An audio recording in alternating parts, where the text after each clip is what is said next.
អូនល្បីសងសារល្បីឆ្ងាយលឺដល់បង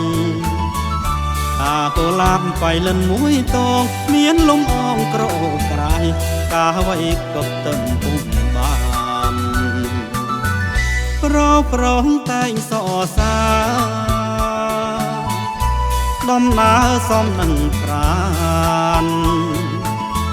គ្រាន់តែលឺបងទ្រាំមិនបានចង់តែឃើញកែវកល្យានឲ្យសុខសាន្តក្នុងដួងចិន្តា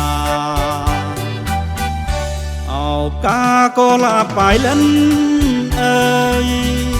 មិនដេចឡើយដល់ឆ្ងាយពីអរាបងស្រមៃរាល់ថ្ងៃសោកាចង់តែបានកុលាបស្នេហាជាគូវាសនានឹងបងទោះជាឆ្ងាយមិនដាច់ក្ដី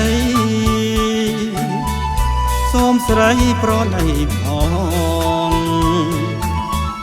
បងស្រឡាញ់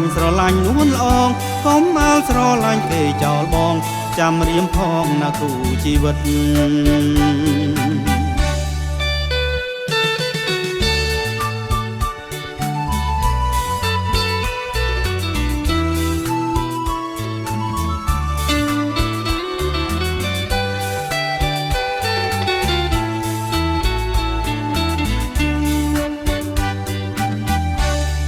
អូនល្បីសងសារល្បីឆ្ងាយលឺដល់បងថាកុលាបបៃលិនមួយតងមានលំអងក្រអូបក្រៃកាវៃក៏ទឹមពុំបានប្រងតែងសរសាដំណើរសំនឹងប្រានគ្រាន់តែលឺបងទ្រាំមិនបានចង់តែឃើញកែវកល្យានឲ្យសុខសាន្តក្នុងដួងចិន្តាឱកាកុលាបបៃលិនអើយមិនដេចឡើយដល់ឆ្ងាយពីអរា